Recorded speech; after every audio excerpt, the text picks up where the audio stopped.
Tonight's lecture by Rabbi Maimon is entitled A Battle Between Angels, the Metaphysical Struggle Between the Jewish People and the Nations of the World. Rabbi Maimon, as I mentioned, was here last year. He has smicha from Yeshiva Hasidei Breslov of Yerushalayim, and he's currently the director of the North American office of the Breslov World Center. I think many of you know, because I think I saw many of you last year. He gives any number of shiurim during the week in Brighton and in Deal, New Jersey. Before asking him to come up here to this array of equipment, let me just mention a couple of other things which are happening. First of all, on this Wednesday evening, we're starting a lecture series on preventive medicine. It's a series that we held last term. It was very successful. And we're starting off this Wednesday evening with the topic, the smart and healthy way to keep your weight down. There are many topics here, including things on visualization. On, for example, next week, Dr. Zimmerman from Frida Vitamins will be here. His topic will be, do food labels conceal more than reveal? A look behind ingredients list. There are some very exciting topics, and they'll be held Wednesday evenings. And there are brochures still available, and they're available outside. You can get them afterwards. We're also running a Sunday evening series together with an organization called Tehillah, which recently started a Brooklyn chug here. Tehillah is the Union for Religious Aliyah. It's supposedly non-political, and it's a good way to get introduced to issues relating to Eretz Yisrael and to people who are interested in making Aliyah.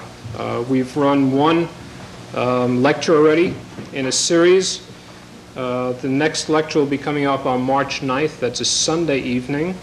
The topic is practical aspects of Truma, Ma'aser, Olah, and Chadash. Rabbi Asher Margoliot will be giving that lecture. You're certainly all invited to participate. At this point, I'd like to ask Rabbi Maimon to come up here and again admonish you to pay attention. Let's get you all hooked up.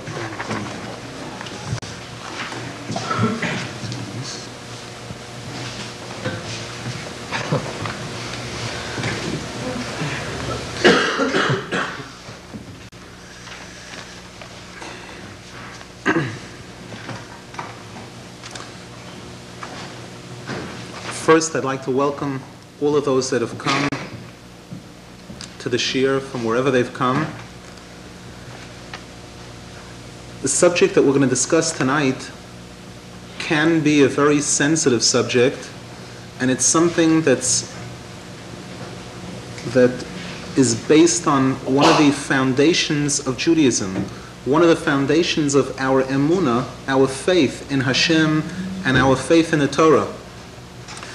We'll just quote the title again because I would want this to be very fresh in everybody's mind as we're going through the shiur, because we're going to be discussing, I hope, that in the shiur we're going to explain and resolve many points related to the exact subject matter of the shiur, plus there'll be some additional items, some ancillary items that'll also help to support the topic that we're going to discuss. The subject is a battle between angels, the metaphysical struggle between the Jewish people and the nations of the world. And this could have several different meanings which we're going to discuss. But before we begin, as an introduction to this topic, I would want to mention that unfortunately, the fact is that even among Jews, there are many people who probably through a lack of education, or unfortunately in certain cases, people that have been miseducated, they've been educated improperly, there are people who take a skeptical or doubtful attitude to any discussion about metaphysical with regards to religion, meaning that these people seem to think that anything that's presented in the Torah, whether it be in the written Torah or in the oral Torah, that doesn't conform with what we're used to in the physical world, in the normal world. Anytime we talk about something supernatural, angel, ghosts, things like that, certain things like that, there are certain people who actually believe that these items don't exist, never existed, and that when these items are discussed within the Torah, they don't mean exactly what they appear to mean, but they mean different things entirely. And before we begin discussing the subject of angels in any detail, I would want to establish as a yesod, as a foundation, using a statement of the Vilna Gaon.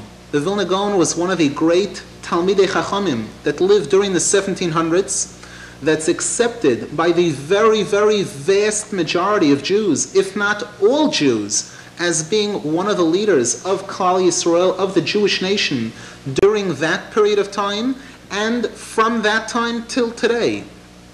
And the Vilna Gaon, in one place in the Shulchan Aruch, where the Shulchan Aruch discusses a specific law, which we're about to quote, and the Rambam, who is again one of the great leaders of Judaism, makes a certain comment regarding this law, and the Vilna Gaon comes out in an extremely critical manner about the Rambam's comment, and he states clearly, for the record, for all Jews to know what our faith is supposed to be.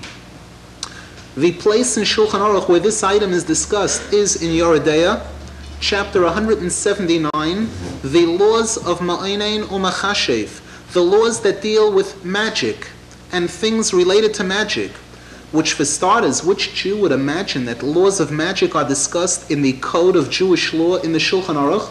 Well, despite what you thought, it's there. It's definitely there.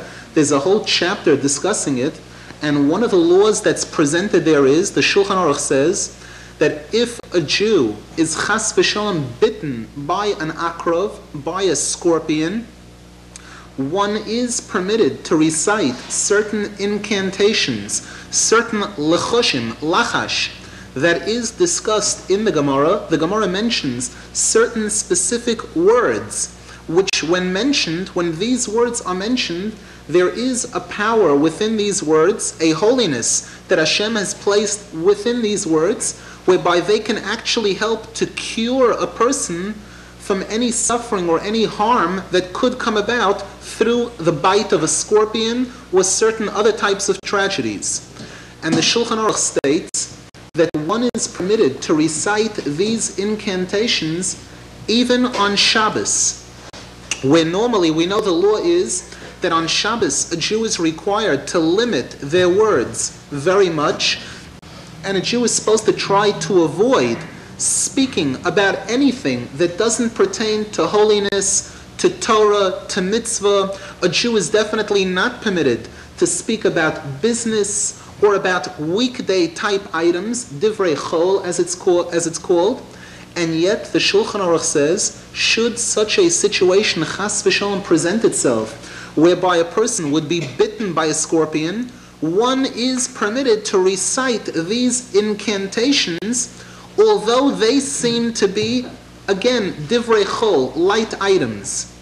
And the Rambam Zal mentions on this statement in Shulchan Aruch that although we know that these things are meaningless, they have no meaning, no value, they don't help in any way, still, the fact that the person hearing this may feel psychologically better in thinking that maybe this is going to help them, therefore it's okay to do this.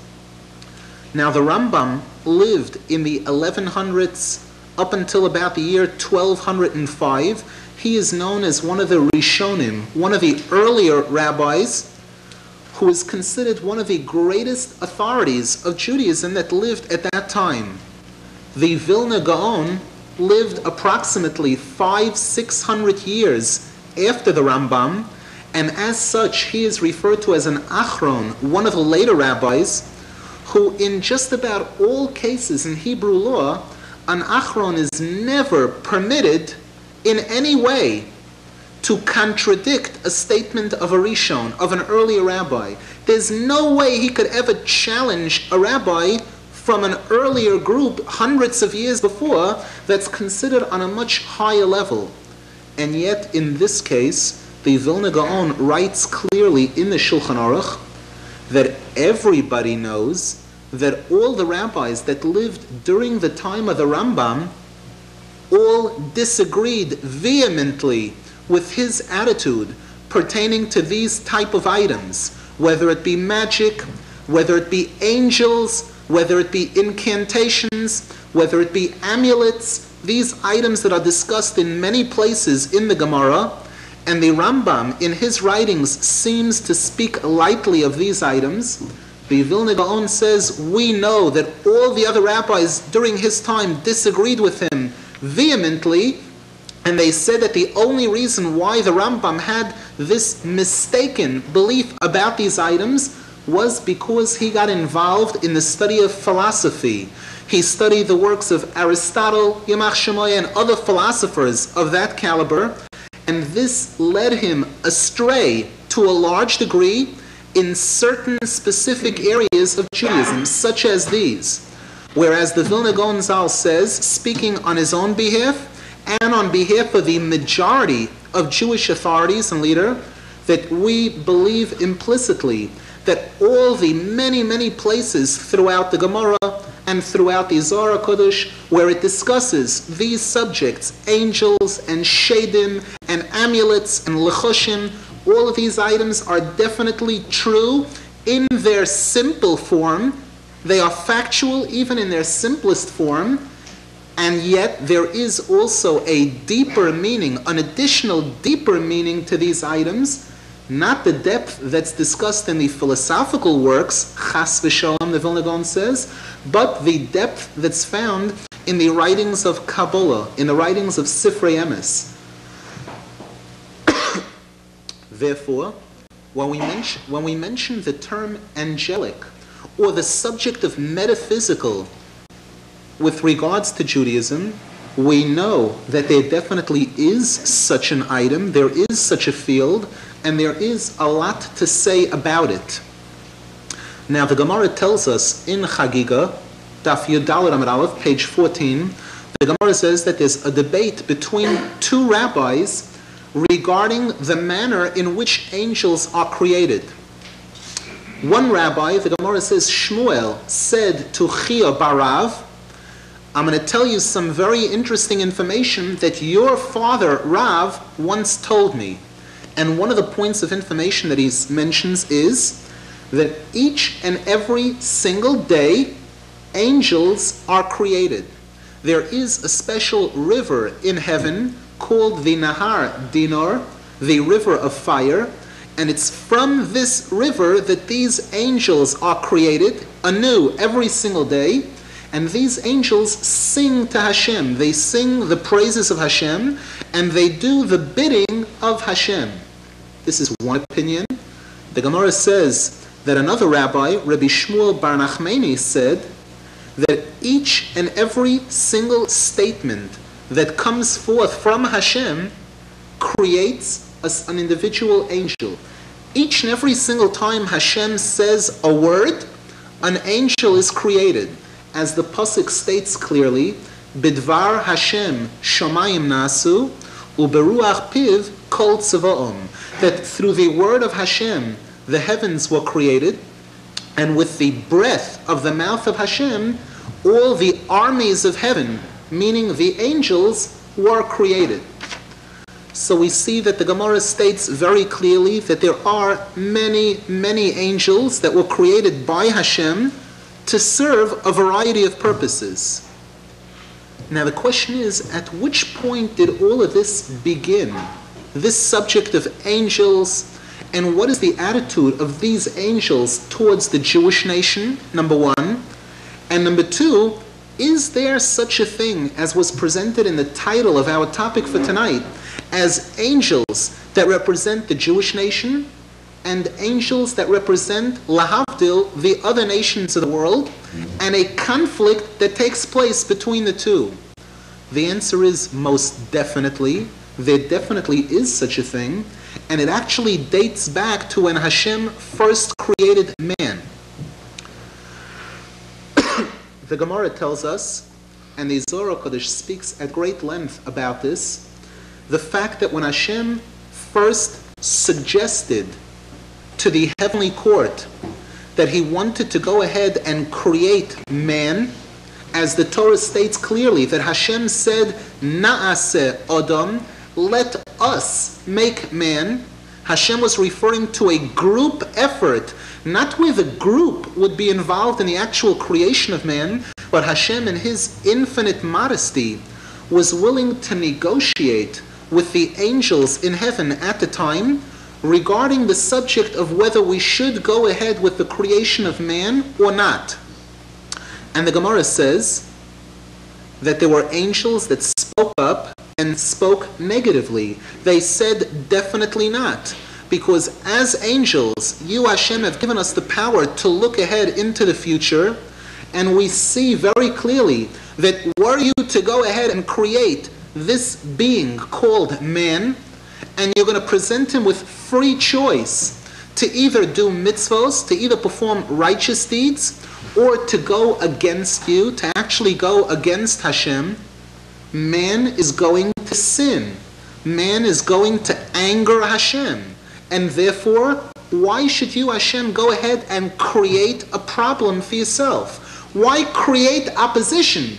Right now, before man has been created, there is no opposition. Angels could never oppose Hashem. They must comply with whatever Hashem tells us. So their attitude was, why go ahead and do it? And the Gemara says that there were angels that spoke up in the defense of the creation of man. They said that whatever they said. And the Gemara tells us that as a result of this initial complaint about the creation of man, when Hashem went ahead and decided to create man, Na'aseh Adam, man started out with an arch enemy. Who is his arch enemy? These angels who spoke up initially against the creation of man.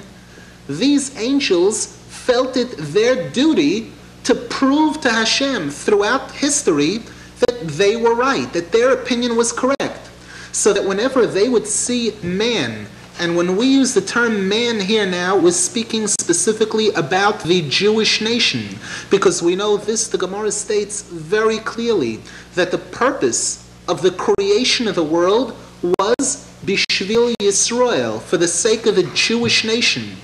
Everything else that we see in the world, all the other nations of the world, and the trees and the animals and the plants are all secondary. The primary purpose of creating this world unquestionably was the Jewish nation. As such, the main focus of the attention of Hashem and of all of these angels is always on the Jewish people. Therefore, these angels who initially spoke up against the creation of man, against the creation of the Jews, the Gemara says that whenever a Jew commits a sin, or whenever the Jewish nation as a whole is not doing that well, these angels are there right away. They come before Hashem and they say, see, we were right. We were right that these people are bad, and there would be bad that would come from them. On the other hand, whenever the Jews are performing good deeds and doing the right thing, these other angels who spoke up in their defense are the ones who come forward to show Hashem, see, we were right. Now the question is, why did Hashem go ahead and create man? What was Hashem's reply to these angels who said that man will commit sin, and what do you need that for? The Gemara says that Hashem's answer to these angels was, what about my kindness? What about the fact that one of my attributes as Hashem is kindness? If I don't go ahead and create man, and if man wouldn't commit sins, when would I get a chance to exercise this quality of mine, this attribute of mine called kindness? Rachmanus, Rachum, Chanun, these are actual names of Hashem. Hashem said it's only when a Jew commits a sin, and he does the wrong thing, he does bad things, and at a certain point in time he comes to a realization that he's done wrong, that he's made a mistake, and he decides to come back, and he shows a genuine, sincere effort to come back. It's at that point in time that Hashem gets to reveal and to exercise fully this quality of kindness that Hashem has, to extend his right hand, ki yemincha pshuta lekabel shavim, to extend this kindness and warmth and lovingness in taking the person back, in giving the person the opportunity to rectify, to correct, to make up for anything that the person did wrong while they were on the wrong track. Therefore, Hashem did go ahead and create man. However, we find that the Torah tells us that each and every single Jew is in a state of war constantly, constant battle. There is an opponent called the yetzer hara, the evil inclination. Each and every single one of us has his own custom-tailored yetzer hara, evil inclination. This angel that's with us from the moment a baby exits from the mother's stomach. The pasuk says, La Pesach chatos rovetz, that this angel of sin, the yetzer hara, stands by the mother's womb, and the moment the baby comes forth, he introduces himself very politely. My name is Mr. Satan, and I'll be with you throughout your entire flight, and I'll be more than happy to try to accommodate you in the ways that I know best, to show you a real good time on this place called Earth, based on his interpretation of what a good time is, etc. Where does this yetzer hara originate from? Where does this angel originate from? And why in the world would he want us to go against Hashem? Why would he attempt to seduce us and to try to everything in his power to get us to go against Hashem? The answer is that the yetzer hara is an offshoot of these original angels who originally were critical about the creation of man, and as such, these angels, Hashem has given them permission to try to do everything in their power to disprove Hashem's decision, to show that Hashem chas v'shalom made a mistake with the creation of man. Go ahead, tease them, seduce them, try to do everything you can to get the Jews to fall, to get them to do the wrong thing. And Hashem has total confidence, total faith in us as the Am Yisrael, as the Jewish people, as the chosen people of Hashem, that in the end, we are going to win. We are going to be victorious over this Satan.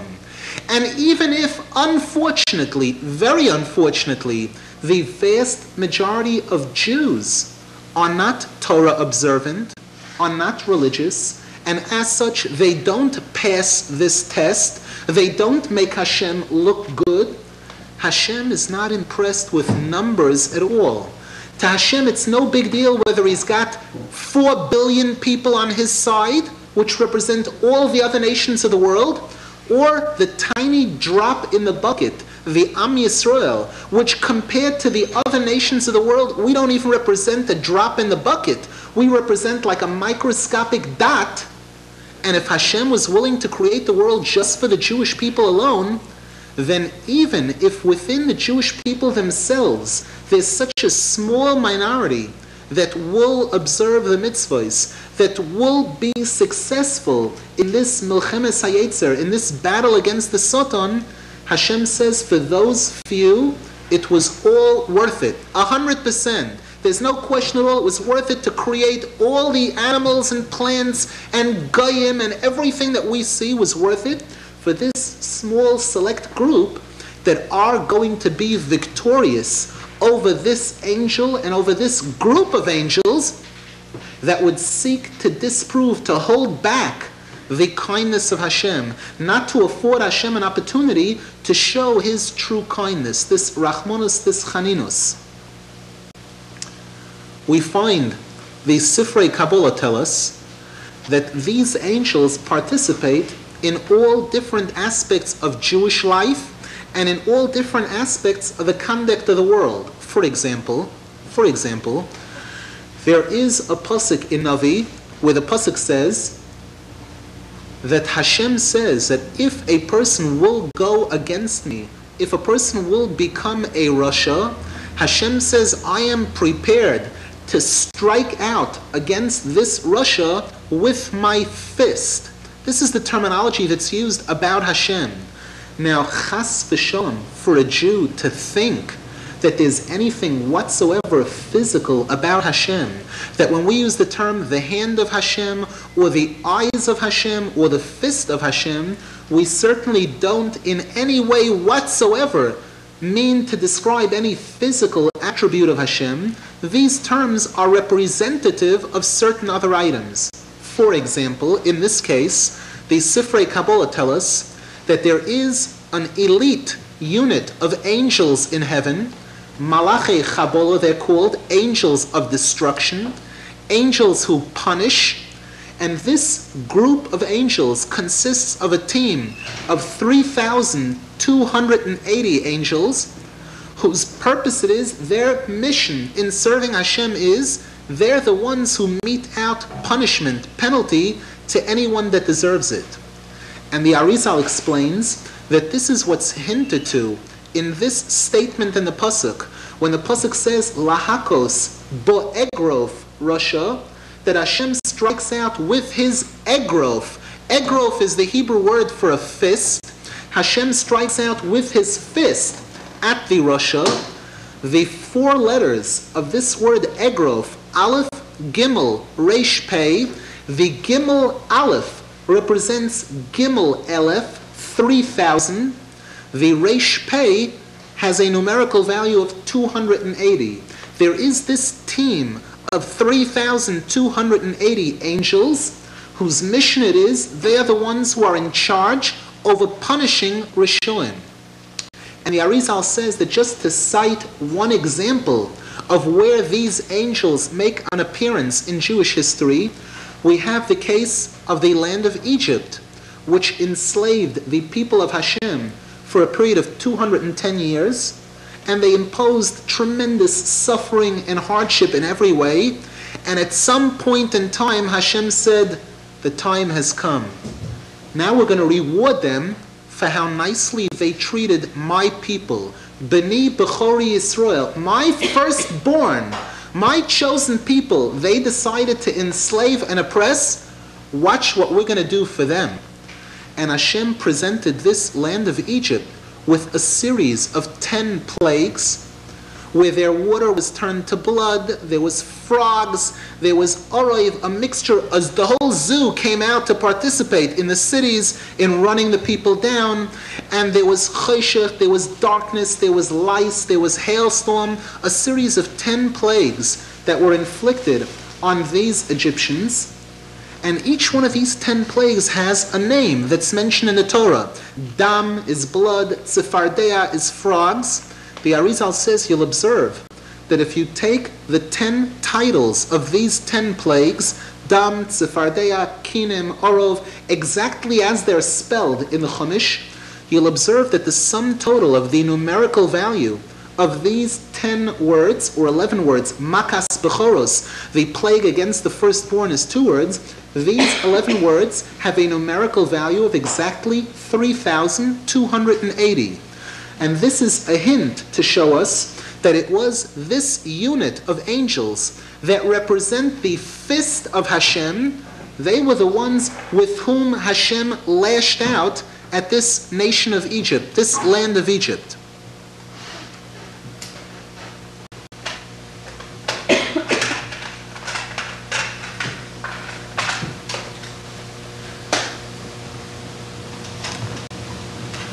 Another example of this, we find the Torah tells us that at one point in time, Yaakov Avinu, who was the third forefather of the Jews, who was born with a twin brother, Nebuch and Esav, these 2 boys were born as twins in their mother's stomach, in the mother of Rivka, and these 2, the Gemara tells us, were the exact opposite of each other. From the moment of birth, it was obvious to anybody that saw them that these were 2 complete opposites. One was a hunter, a murderer, all out for blood. The Torah describes his whole body was red. They saw immediately that this guy was going to be one big bloody mess. His whole life was going to be generating blood, destruction, havoc. This was Esav Harasha.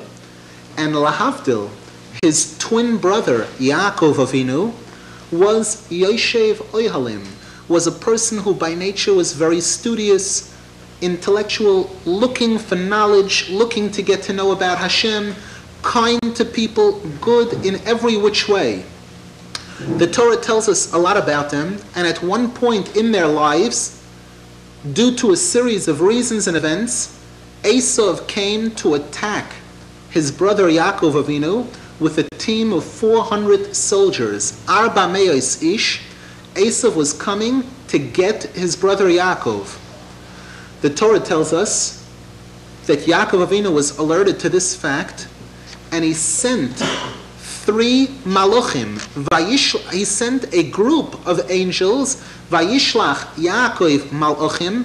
Yaakov Avinu sent Malachim. The word Malach in Hebrew can mean a messenger, or the word Malach means an angel, which is a messenger of Hashem. That's where the word Malach comes into being. The Torah tells us that Yaakov Avinu sent Malachim to his brother Esav to negotiate with him, to inform him that for starters, don't you dare think I'm afraid of you. Don't you dare think I'm afraid of you and your 400 soldiers, because I just finished doing time in the house of Lavan Harasha, who was one of the most wicked people at the time, who was the father-in-law of Yaakov Avinu, and Yaakov Avinu had spent 14 years in his home, and Yaakov Avinu said, you take a look at me, I came out of there totally clean. He didn't have 1 ounce of a negative effect on me. He couldn't hurt me no matter how much he tried to hurt me, to destroy me financially, physically, spiritually. Im Lavan Garti, the time that I spent with Lavan, I still kept up all the Taryag mitzvos. The word Garti, which means I lived with him, I lived with Lavan. The word Garti, Gimel Reish Tuf Yud, is the letters Taryag. That although I lived in the house of this Russia, who wanted to do everything conceivable to hurt me, I survived physically and spiritually. Therefore, buddy boy, I have no fear for you, and I'm ready to deal with you. This is what the Chumash says, and Rashi HaKadosh in Chumash itself says on the word Malachim, because of the fact that we know that this word Malach could be interpreted either as a human messenger or as an angelic messenger, Rashi HaKadosh says Malachim Mamish, that when the Torah uses the term Malach here, it means spiritual angels. That Yaakov Avinu, being as great a tzaddik as he was, Hashem actually permitted him to use angels to serve him. Just as Hashem himself is served by angels, so too the great tzaddikim have a comparable power of being able to have angels subservient to them. So Rashi says that it was Malachim Mamish. Mamish means real angels. The Sifrei Kabbalah come and tell us, guess who these angels were? We'll tell you their names. We know the exact, precise angels that were sent for this mission. One of them is a very famous angel that's mentioned throughout the Navi, throughout the Gemara, the angel Michael. The second and third are less commonly known angels whose names we're not permitted to mention just plain. We'll mention them as 2 separate syllables. In that manner, we are permitted to mention their name. The second one is called Malki, and then Kael. That's his name, the second angel. The third angel's name is Shanandi, and then Kael.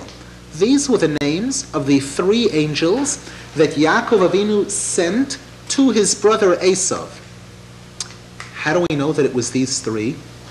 There's a few ways. Number 1, when Rashi HaKadosh uses the term Malachim Mamish, real angels, the word Mamish itself hints to these 3 because the Mem, Shin are the first letters of Michael, then Malki Kael, and then this third angel, Shanan, with the Dikael.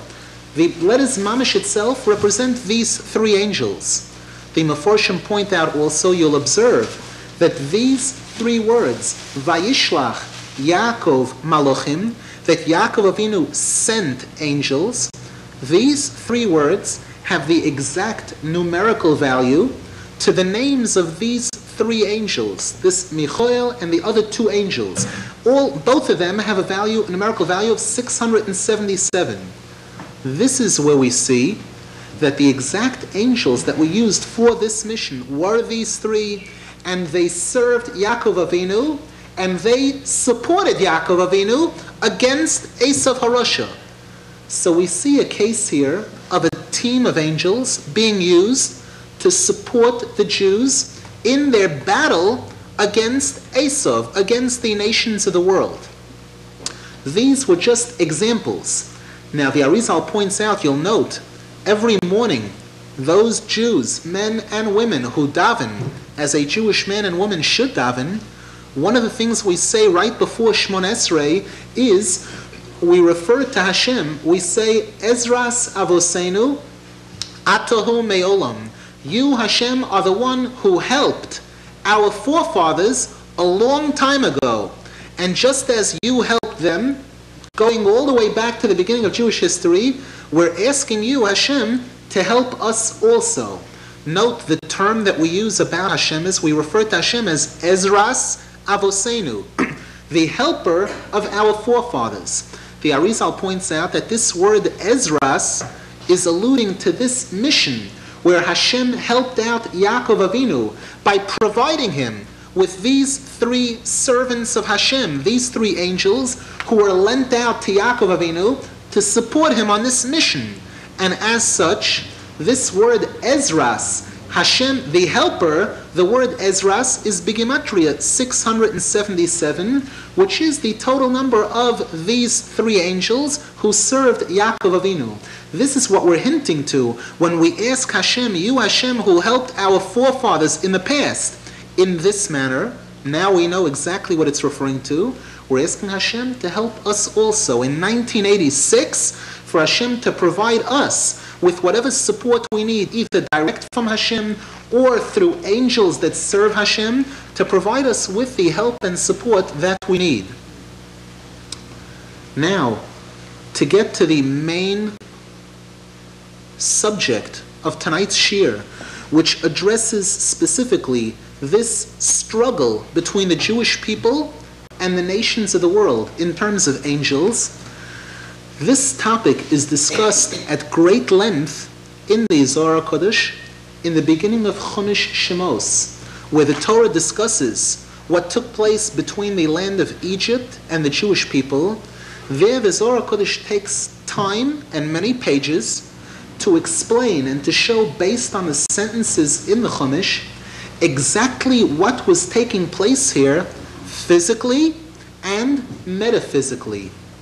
And the Zohar HaKadosh tells us that, for example, when the Chumash says, Vayokom melech chodosh al Mitzrayim, that at a certain point in time, there rose up a new pharaoh in the land of Egypt, a new king, who wasn't like the earlier king. The earlier king was nice and soft compared to this new one. He treated the Jews sort of pleasantly, relatively.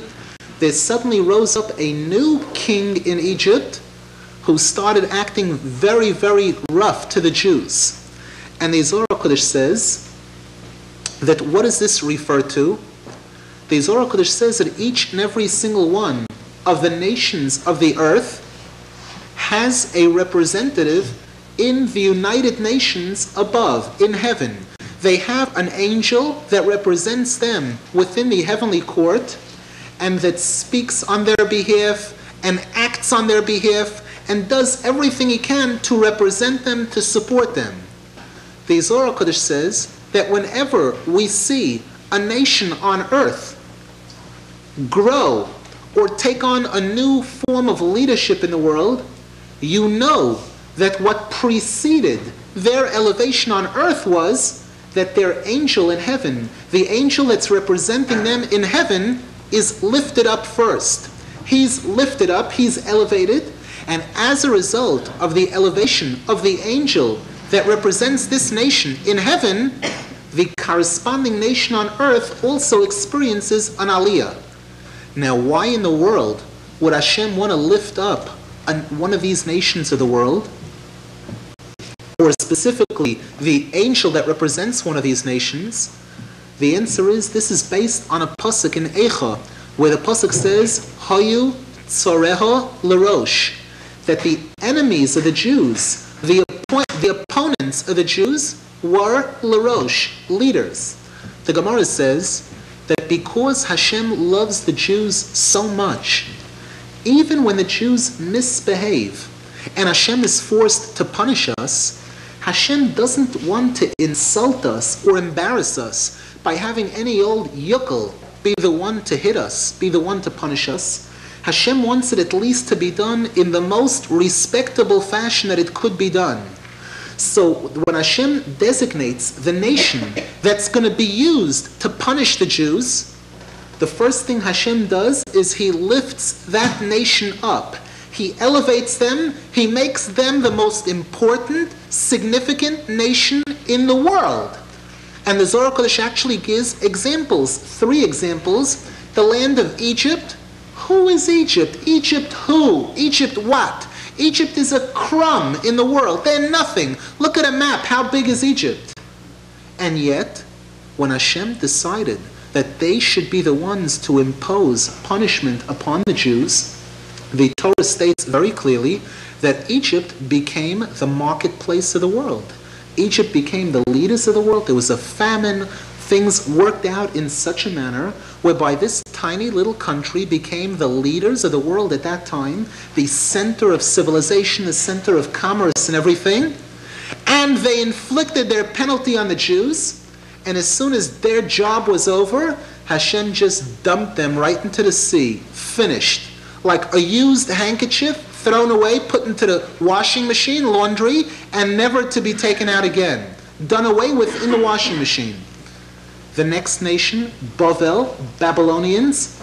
Again, the Torah says very, very clearly that this nation of Kasdim, the Kasdim people, the pasuk says in Yeshaya, that Hashem said again, they were of no great significance, they were of no great importance.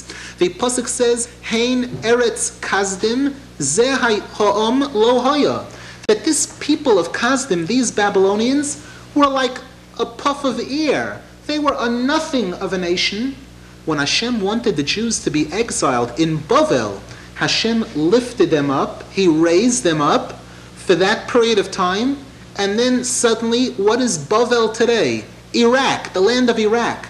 Is Iraq a world power? Is it a world nation? It's nothing. It's a tiny dot on the map. Again, while they were being used to punish the Jews, they were lifted way up and then dropped. The third nation, Edom, Rome, the Roman Empire, which those that are familiar with history, again, at a certain point in the history of the world, they were great. They were all-powerful. They headed up the world. And yet the pasuk says about them in Ovadia, Hine koton nisaticha bagoyim, bozui ato ma'oid. Hashem says to the nation of Rome, I have made you the tiniest of all the nations. You are as insulted as could possibly be. And this lowly nation, Hashem allowed them to come to power, to become great, just for the purpose of, so that the Jewish people, when they would have to be punished and imprisoned by the Romans, it shouldn't be as if any old nation was able to take control of the Jews. It's only the leaders of the world that were able to take the Jewish nation into captivity for a limited period of time and punish us. And when the punishment was finished, the oppressors were finished too. They were kicked aside like nothing. So we see in this concept of Hayu Tzoreho L'Roish, that the enemies of the Jews are lifted up, they're made leaders of the world. Prior to their elevation on earth, the angel that represents them in heaven is elevated first. He's lifted up. And once that's done, once he's elevated, and the people that he represents on earth is elevated, then they're able to have a power against the Jews. They're able to be an authority against the Jews and to oppress this chosen people of Hashem. The Zohar Kodesh says that so too, when Hashem decides to punish one of these nations of the earth, these other nations, to do away with them, Here again, first Hashem does away with their angel, He lowers their angel in stature, and once their angel has been lowered, so too the nation that He represents on earth is also lowered. As the Pasuk says, Vayar Yisrael es Mitzrayim meis al sfas hayom. The Jews saw the Egypt dead on the edge of the sea. It doesn't say Vayar Yisrael es ha-Mitzrayim. It doesn't say the Egyptians, the Egyptian people. It says Mitzrayim, a singular term. And the Zohar HaKadosh says, this refers to the angel that represented Mitzrayim. There is an angel whose name is Reish Hey Beis, Rahav, and this angel specifically, his name represents greatness, leadership. During the period of time that the Jews were oppressed in Egypt, this angel was riding high. He was the angel that represented the greatest civilization on earth at the time. As soon as Hashem decided that He was finished, that the job was done, Hashem was prepared to demote this angel, to push him down, and to demote the people of the Egyptians. As the Pasuk says very clearly, V'es rodfehem hishlachta b'metzolos, this nation of Egypt, who were chasing after the Jews, looking to drive them into the Red Sea, the chasers were thrown down into the depths of the sea, kimo even, like a stone being thrown into the ocean that just sinks right down to the bottom. The Sifrei Kabbalah tell us, you'll note in these words, Rodfehem, Hishlachto v'mitzolos, the chasers, those that chased the Jews, were thrown into the depths of the sea. The first letters of Rodfehem, Hishlachto v'mitzolos, are the letters in the name of this angel that represented the land of Egypt. The Gemara mentions his name in Baba Basra Daf Ayin Daled. The Gemara mentions this angel. At one time he was very high, and then he was demoted, the Gemara says, where he became the manager of Gehenna. The Gemara says this angel, that at one time was an ambassador to the heavenly United Nations. He represented the most significant nation on earth at that time, the land of Egypt. When Hashem was finished with them, He threw this guy down, all the way down, and demoted him to become the head of the garbage men, in a sense, the manager of Gehenna itself. And the Mefarshim point out that this is what's hinted to. In these words, Rodfehem Hishlachto, the oppressors of the Jews were thrown where? Bimitzulos Kimo Even. They were thrown into the depths like a stone. The first letters of Bimitzulos, Kimo Even, make up the word Bocha, crying. We know that one of the nicknames that's used in the prophets about Gehenna is, it's called the Valley of Tears, of Tears. Oivrei bi'emek habocha, those that walk in the Valley of Tears. This angel, this Reish Hey Beis, who at one point in time was very high, very great, was demoted, knocked down, to become the leader of this Bocha, of this place of Gehenna, which was a tremendous demotion for him. And once he was demoted, the people that he represented were also demoted.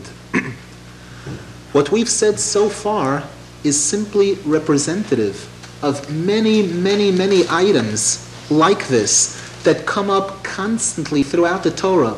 The battle between Yaakov Avinu and the angel that the Torah tells us about. And if one looks throughout the Chumash, throughout the Nevi'im, the prophets, throughout the Gemara, we find many, many encounters between the Jews and the Goyim, between the angels that represent both of them. Now, interestingly, Hashem says, who is the ambassador of the Jewish people in this heavenly United Nations? Each one of the other nations are represented by an angel. Who is the ambassador, the representative of the Jewish nation? The Pasuk says in Micha, chapter 4, Ki kol ha'amim yelchu ish b'shem Elokav. Each one of the nations of the world has his Elokim representing him, his angel. The term Elokim is used about angels. The Pasuk says many times, Malach Elokim, an angel of Hashem. Each one of the nations of the earth has an angel representing them, whereas the Jews, v'anachnu nelech b'shem Hashem Elokeinu li'olam voed. Our representative in this United Nations is Hashem himself. And as such, we can be confident at all times that no matter how many times we run into a situation where it looks, for a period of time, as if we're way on bottom and these nations are way over us, they represent an incredible majority, all the nations of the Arabs surrounding the tiny Israel, lahavdil, or all the different examples of this that came up throughout Jewish history, in each and every single case, in the end, the Jews won out. The Pasuk says, V'ato moroim li'olam Hashem. In the end, unquestionably, Hashem is the boss of this whole forum. This whole big United Nations has one leader, Hashem, and in the end, Hashem works things out the way He wants them to be worked out. Each and every single good deed that we do, the Gemara says, creates an angel in our favor. Each and every sin that a Jew commits creates an angel for the other side, for the Goyim. And this is where each and every single person, each and every single one of us is in a position to determine the destiny of the whole world. The Gemara says a Jew is supposed to picture the world as on a set of scales, and the scales are perfectly balanced. And the next move you make, if it's a mitzvah, if it's a good deed, you're going to tip the scales in favor of the Jewish people, and the whole Jewish nation is going to be saved on your merit alone. If the next move you make is a sin, chas v'shalom, you're in a position to tip the scales, chas v'shalom, in favor of the Goyim, in favor of these other nations that are opposed to the Jews, and chas v'shalom cause as close to the annihilation and destruction of the Jewish people as could possibly be. Halavai, each and every one of us should contribute our part in Torah, in mitzvahs, in good deeds, to see to it, to create as much good on our behalf, as much goodwill by Hashem, and as many good angels as possible to defend us in this heavenly court. And we should be zeicha through these good deeds to help to bring about the climax of the success of the Jewish nation, which will be through the coming of Moshiach, the rebuilding of the Beis HaMikdash, the third and final Beis HaMikdash, b'mehera b'yameinu, amen v'yamein.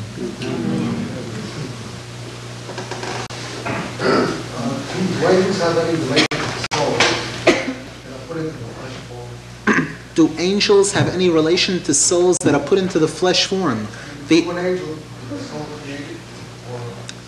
The answer is the term angel is a spiritual term. The term soul is a spiritual term. They are two different spiritual items. However, just as a soul, when it's put into this physical world, it's put into a body to come into this world, so too with an angel. The Gemara says very clearly that this expression that the Goyim have, when in Rome, do as the Romans do, this expression is not theirs, it's from the Gemara.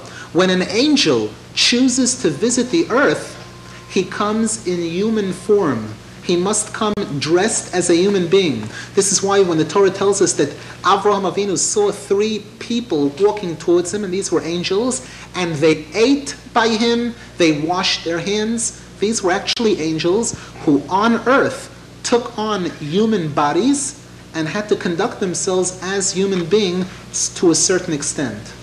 In the heavenly court, are the angels lost souls? Definitely. In other words, there are 600,000 souls of the Jewish people, and there are thousands and thousands of angels, two entities. What's the purpose of this identical heavenly world? Of this identical heavenly world? Identical to this world. Meaning? Everything corresponds. Everything that's here is there. The fact that there is this angel in heaven that represents the nation on earth. Everything. Yes, everything. The question is that the Gemara does say that there is a concept of a correspondence in many, many ways between heaven and earth. That just as there is a kingdom on earth, there's a kingdom in heaven. Just as there's a Beis HaMikdash on earth, there is a Beis HaMikdash in heaven, and many, many other corresponding items. The question is, why did Hashem design it this way? The answer is, the concept of these angels, the creation of these angels, their purpose is to serve Hashem. There are certain things that they do for Hashem that obviously Hashem wants them for. They are not in anywhere near as significant as the Jewish nation.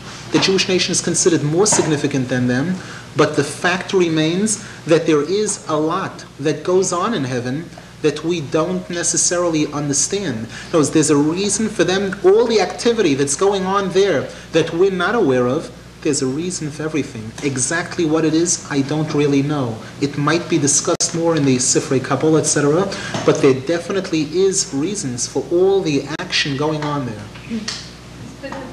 Bet Din Gemala is made of angels? Repeat the question. The question is, the heavenly court, the Bet Din Shel Mala, is it made of angels, made up of angels, or souls, I don't know, from earth? This is a very interesting question. Who are the participants in this heavenly court? This term that's used many, many times in the Torah, Beis Din Shel Mala, who are the constituents? And the answer is there are two sets of constituents. There are two groups that participate. One is angels, definitely. The Gemara mentions many examples. For example, the case we mentioned in the beginning of the Shir of Naaseh Odom, when Hashem wanted to discuss whether he should create man or not, the Torah says Hashem consulted with the Bet Din Shel Mala, and the Gemara says clearly it was angels. The Gemara also says that the participants in this heavenly court are the tzaddikim. The tzaddikim on earth, they are used as judges together with Hashem in this Beis Din Shel Mala. In heaven. Now the question is, where do we see an association between angels and tzaddikim? The answer is, if you study the Chumash and the Navi, you'll see that many, many times tzaddikim are referred to as angels. When the Torah discusses the fact that Hashem sent Moshe Rabbeinu to take the Jews out of Egypt, the nickname that's given to Moshe Rabbeinu is Malach Elokim. The Chumash says that Hashem sent a Malach Elokim to take us out. In Eicha, when it discusses the fact that the Jews rebelled and revolted against the leaders of that time, against the tzaddikim, the pasuk says, "Vayiyu mal'ivim b'malachei Elokim," that the Jews showed disrespect to the angels of Hashem. Which angel did they show disrespect to? The answer is that the tzaddikim on earth are also nicknamed heavenly angels. And many times Hashem will take the souls of these tzaddikim and use them as participants in this heavenly court and in the decisions that go on in the heavenly court. So that here's a case where we see the souls and the angels participating together. The souls of the tzaddikim and these angels. They are on earth. That's what I didn't understand. The soul of the tzaddikim on earth, or on in heaven. They can be in either place. We know that when a Jew goes to sleep at night, each and every single Jew, when they go to sleep at night, the neshama goes up to heaven. And there is a judgment, a trial, that each and every single Jew goes through every single night when they go to sleep. This is why we thank Hashem very much for giving us our neshama back in the morning, because it means that we were put through this trial and the decision came out positive, that we should be given another chance, another day to try to serve Hashem. How about somebody that wake up a couple of times at night? Next question. 1 second, if possible, let's try to get some. I want to ask about the battle that Yaakov had with the angel, Esau's angel. How is it, two things, how is it possible for a man, a flesh and blood, created person to defeat this angel, purely spiritual? And what does it mean that the leg of Yaakov suffered damage? What does that mean in terms of history? Why did he win, yet he suffered damage? And what does that mean in terms of life today? This question that was just asked, in terms of the battle that took place between Yaakov Avinu and an angel. The Chumash, the Torah actually tells us about a battle that took place between the angel of Esau, the Sar Shel Esau, and Yaakov Avinu. And the Gemara in fact tells us what physical means was used to defeat this angel. And the Torah tells us that within this battle, Yaakov Avinu was hurt in the leg, the Kaf Yerech Yaakov was hurt, and etc., etc. This was one of the considerations of being 95% of tonight's shir.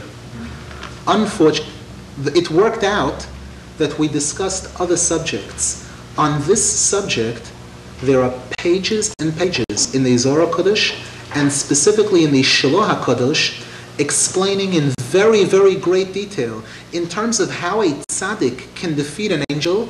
The answer is every single Jew can defeat an angel if he's helped by Hashem. The Gemara says that each and every single one of us encounters an angel on a daily basis, this yetzer hara, this evil inclination, and the Gemara says, Ilmole HaKadosh Baruch Hu Oizroi, Hayanoifel Biyodoi, that were it not for us being given assistance by Hashem, you're right, no human being could ever defeat an angel. No way. It requires heavenly assistance. Yaakov Avinu in this case was obviously given assistance by Hashem. Now, what's represented by this Yerech Yaakov, the thigh of Yaakov? We don't have the 6 or 60 hours that I would like to have to explain this, so we'll try to spend maybe 60 seconds. There are several interpretations as to what that represents. One interpretation is that it represents the generations that would come from Yaakov Avinu.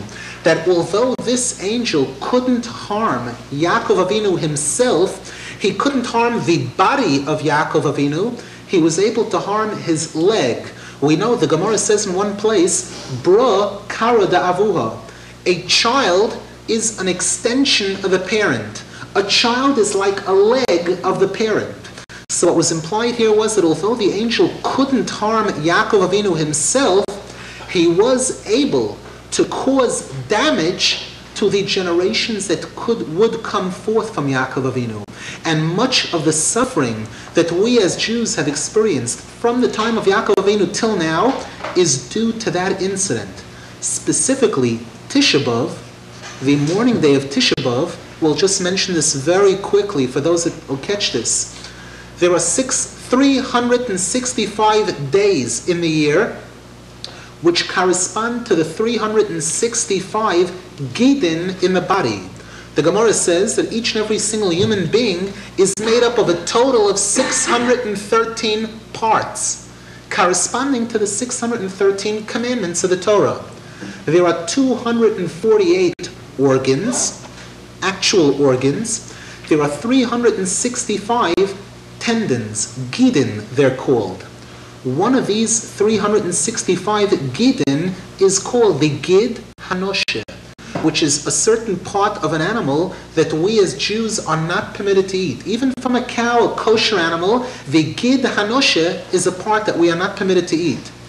The gid hanoshe, that part of the body, that one of the 365 parts of the body, corresponds to the one sad day of the year, the day of Tisha B'Av, and that corresponds to this part in the body where this angel was able to harm Yaakov Avinu. Although he wasn't able to hurt the vast majority, 364 parts, he wasn't able to harm. One day of the year, which was designated as a day of suffering, as a day of havoc for the Jews, the day of Tisha B'Av, that was initiated through the act of this angel touching Yaakov Avinu at that Gid Hanoshe. Now let this just serve as a hint that there's a lot to say about this subject. Possibly if we'll have some subsequent classes, if everybody will keep coming to these classes and they'll have an excuse to make more of them, we'll be able to take that up also. It's a shame. I have two questions. One, I think at the end of Parshas Bereshis, it mentioned before the Mabul that it grieved Hashem to his heart that he had created mankind. Is that it? It grieved Hashem to his heart that he had created mankind. Now, is this a proof to the ones who were against the creation of mankind? Most definitely. In other words, this was an example. The question is that there's a pasuk at the end of Chumash Bereshis where the Torah actually says, Vayisatzev elibo, that Hashem became depressed, chas v'shalom, over how bad people were behaving at that time, and as such, Hashem decided to almost destroy mankind. That was brought about through the fact that people became so bad, and all the averos that they did gave so much power to these angels on the other side that they were able to get Hashem to go just so far to almost destroy the whole world. And the other question was, according to what you're saying, the angels that represent the Gentile nation, they were the ones that were opposed to the creation of the Jewish nation? Correct. In other words, and again, this is not something that's easy to understand. But what I'm saying, I'm not quoting my own opinion on this. This is exactly as it's presented in the Zohar Kodesh and these other Sfarim, that there definitely is a connection and a correspondence between these initial angels who oppose the creation of man, because as I mentioned earlier, when we say the creation of man, primarily we mean the Jews. There's no question at all that within man, the only part that Hashem is really interested in is the Jews. The Goyim are there to present a test for the Jews and to impose suffering on the Jews, etc., etc. But the focal point is the Jews. And as such, once Hashem did go ahead and put an opposing party to the Jews into the world, these physical nations of the Goyim, these initial angels who opposed the creation of the Jews, of man, lined up with the enemy of man, with these other nations of the world, to support their effort against the Jewish nation, to make the Jews look bad.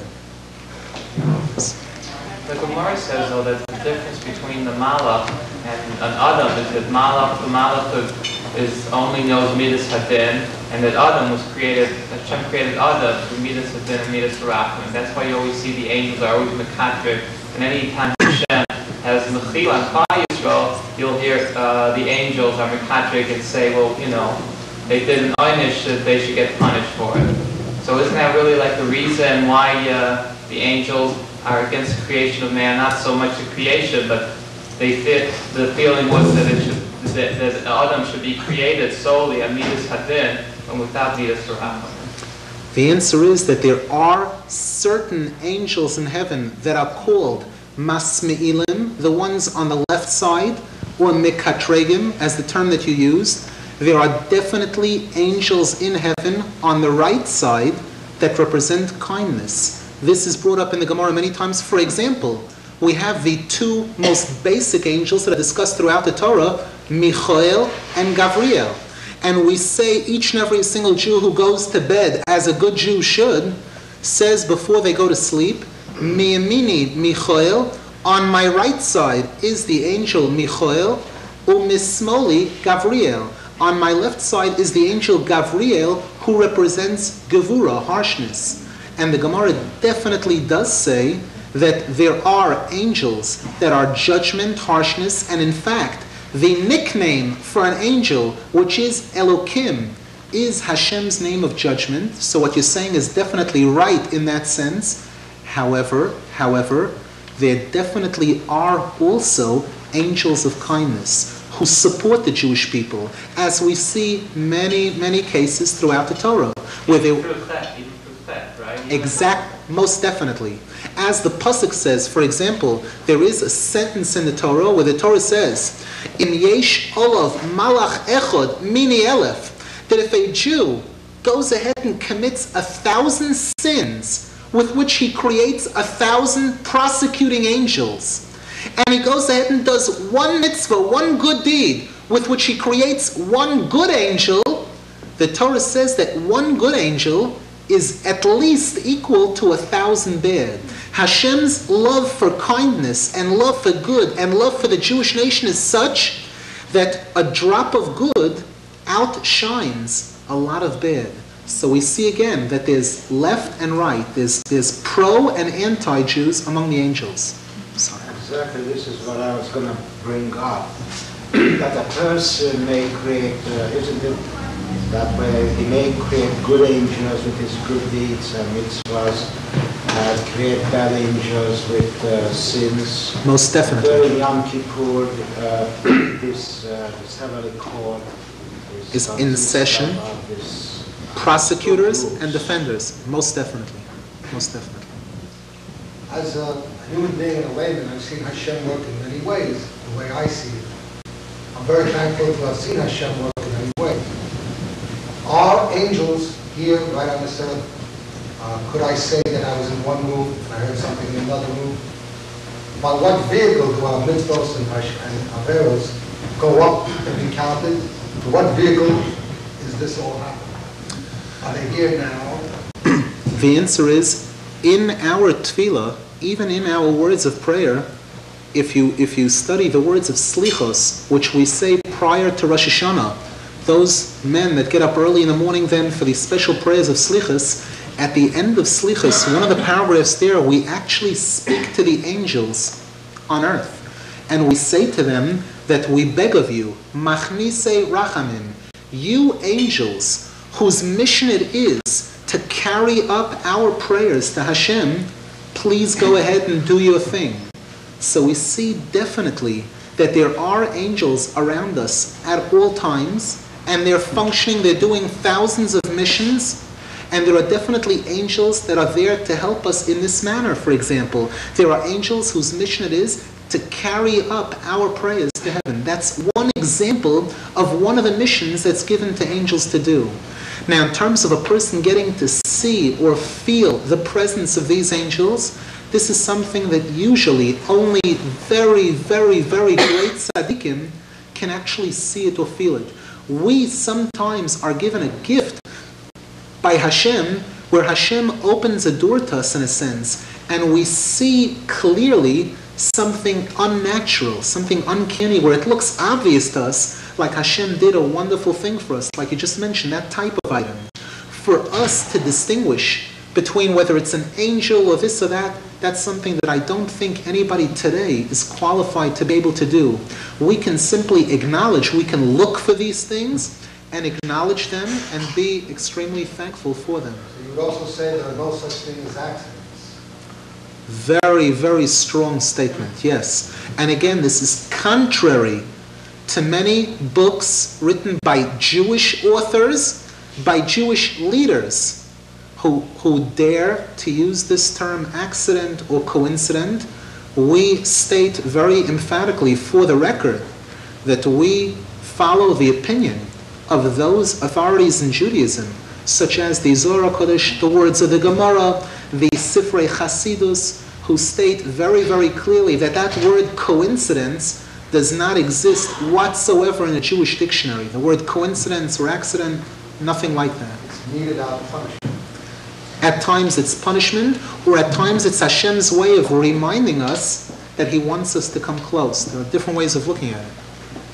Well, you had said something about that the enemies of the Jewish people historically would rise to great power if Hashem meant it for them to be the punishers of the Jewish people.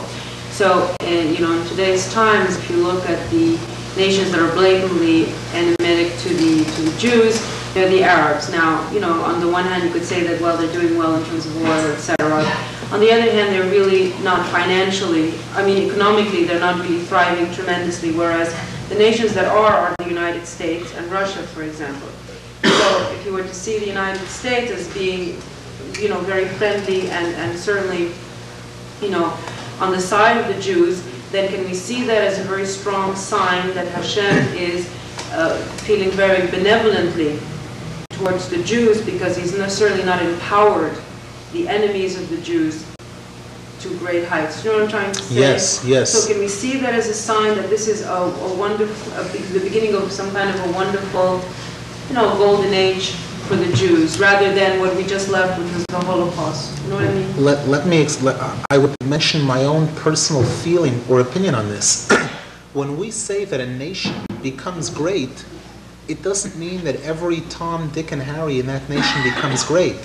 It means the leaders of that nation, whether it was the leaders of Egypt during the times that the Jews went down to Egypt, or whether it be the leaders of Saudi Arabia today, the leaders of the nation, Hoyu Tzareho Lerosh, means that the enemies of the Jews became great. In other words, they were heightened, and it also refers specifically to the leadership.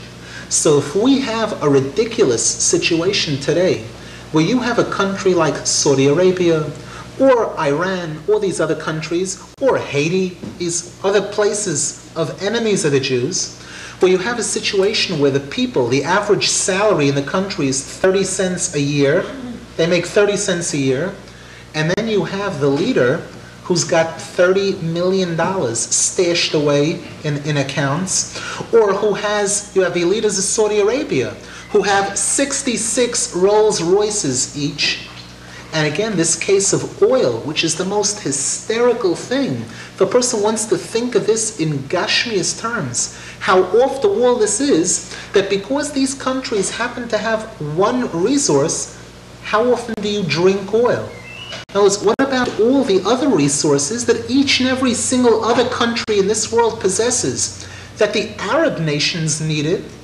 Why in the world would anybody dream that just because they have this sticky, slimy thing called oil, that would be enough to put them in control, to turn the United States up, the big, great, almighty United States? You had 80 cars line up at gas stations and wait there from 4 in the morning to get their 10 gallons of gas because some nut in Saudi Arabia decided to be cute. Nobody could say that that's not from Hashem, that that wasn't a power that was given to them by Hashem, where Hashem said that at that point in time, for the strangest reason conceivable, they're going to be riding high. The wealthiest companies in the world, the oil companies. Everybody else was losing money. They're declaring dividends of millions and billions and everything. So in a sense, it appears that there is still a similar situation where these enemies of the Jews, whereas Israel is suffering from 1,000% inflation a year, these other countries for a period of time were declaring net earnings in the billions. Countries where they eat wood for breakfast, these countries were declaring net profits of billions of dollars every year. And again, how many people had the billions? 20, 30.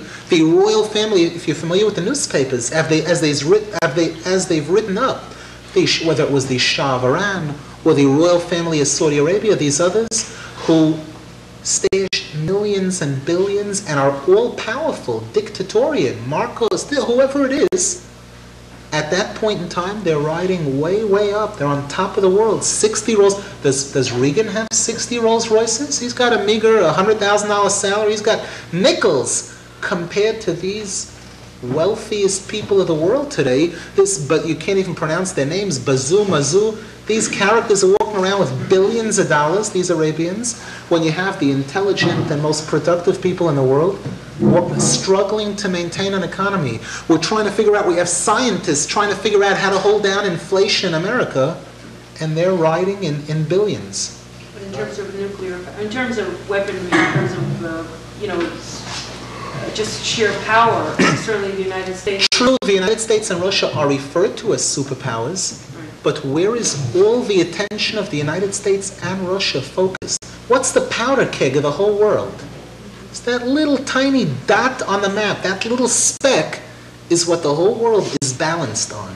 You get the tiniest imbalance over there, and everybody knows. It's ready to topple over. The United States and Russia, who are thousands of miles away, are all counting on that little tiny speck called Israel. Whatever way the ball's going to bounce right there is going to determine the whole destiny of the whole world. Can you explain Mitzrayim, if you write in English, has numerical meaning 380. Name of Russia, SSR. If you write in Hebrew, it has the same numerical meaning. I would search. Please repeat it. Okay. The question is, this was an interesting point that's made, that if you take a look at the Hebrew word Mitzrayim, Mem Tzadik Reshud Mem, it has a numerical value of 380. SSR also has 380. And USSR, No USSR. SSR, yes, has a comparable numerical value. I would say very possible.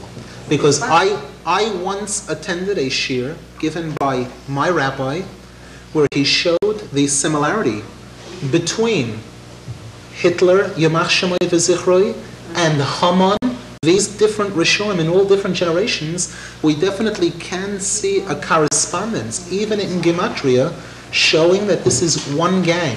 What better could you have? A country is willing to have itself named Russia. What could you ask for better than that?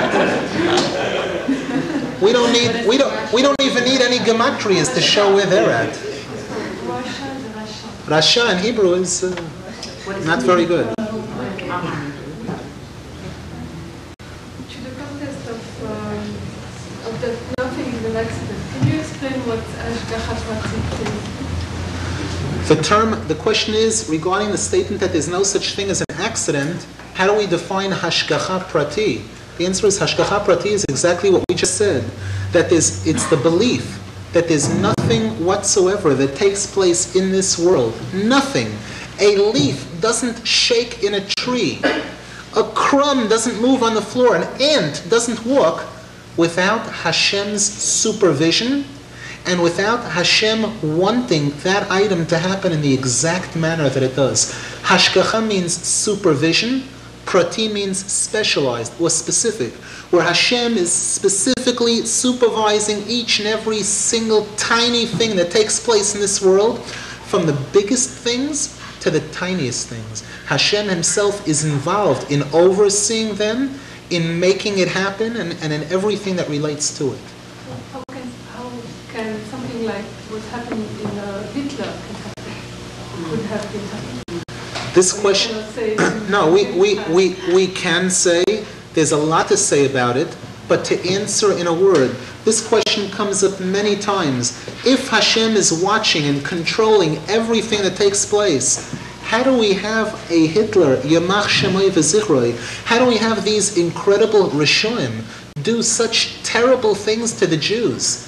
And Hashem is watching this? Hashem is allowing this to happen? The answer is most definitely, and this isn't the first time it happened. The Gemara tells us of Hitler, they say, killed 6 million. The Gemara tells stories of the Romans who killed 600 million. At that time, the Jews were a much greater nation than we are today, and these Rishonim killed out, there were rivers of blood, the Gemara says. And the answer is that it's we who in many ways determine how Hashem is towards us. If we're good, there's nothing Hashem wants more than to treat us good, to treat us well. No matter how bad we are, Hashem only wants good for us and Hashem wants to help us. But there are certain times where we, in a sense, tie the hands of Hashem, as it was pointed out before by one of the people, where we do certain sins that give strength to these angels that are against us, and that give them the power to inflict punishment on us. And they're not in children or say, no. The answer is, the question is, and not even children are safe at such a time? The answer is, unfortunately, yes. The Torah says that when Hashem sent an angel in to Egypt to destroy the land of Egypt, Hashem warned everybody stay off the streets. Because Kivon Shanita and Rishus, Lahashchis, as soon as the angel of destruction is given permission to destroy, he does not use any differentiation. Chas v'shalom, Rachmana litzlan, tzaddikim can be hurt, children can be hurt, anybody could be hurt. Like walking on the street? Excuse me? Walking on the street? Yes, definitely. The Zohar Kodesh tells a story of a certain point in time where Rabbi Shimon Bar Yochai observed that there was a tragedy about to strike, and he warned his own students, who were the greatest tzaddikim at the time. He told them they're forbidden to go out of their homes, because since there is this din, this judgment in the air, it can strike at anybody, even the biggest tzaddik, and therefore you must protect yourself by going into hiding, in a sense. Just as Noah HaTzadik, when the flood hit the world, he was a tzaddik. Why did he have to go hide? The answer is, once that power of din is unleashed, everybody that wants to be safe has to go into hiding. Is that an accident? Is that an accident? Is what an accident? In other words, in the scrimmage, you're just saying that it's accidental. You're saying that everything is ordained. Now you're saying that it's indiscriminate. It's indiscriminate, meaning that Hashem gives this angel permission to strike without discriminating. Hashem, in other words, this angel will strike a child, chas v'shalom, or a tzaddik, because Hashem has granted him permission and Hashem has given him a blank check that says kill. Well, that's a little bit, in other words, that's an accident. That's an accident. It's deliberate. Excuse me? It's not a specifically deliberate act. The answer is it might seem that way to us. In other words, it might seem like what we're saying is that Hashem really wants these people to get hurt. But as a result, it's chas v'shalom, as if Hashem can't really get a handle on it all, so therefore anybody can get hurt. What are you kidding? Who's running 4 billion? Who's maintaining 4 billion human beings and 60 billion cats and dogs and trees and leaves and IBM computers and planes? Who's maintaining all of that now? And this Hashem, same Hashem, isn't capable of figuring out how to handle this angel, how to give him a car, that's got the right directions on it, give him the right addresses to strike at? The answer is, this is the way Hashem runs the world. Hashem says, in situation A, we deal this way. Situation B, it goes this way. And in this situation, when a permit is granted to an angel to destroy, Hashem's instructions to us are, stay out of his way, because I have given him permission to punish anybody that's out there, anybody that's available. Chas v'shalom. One second. I think we have to leave something for next time. All right, Maimon, I want to thank you very much.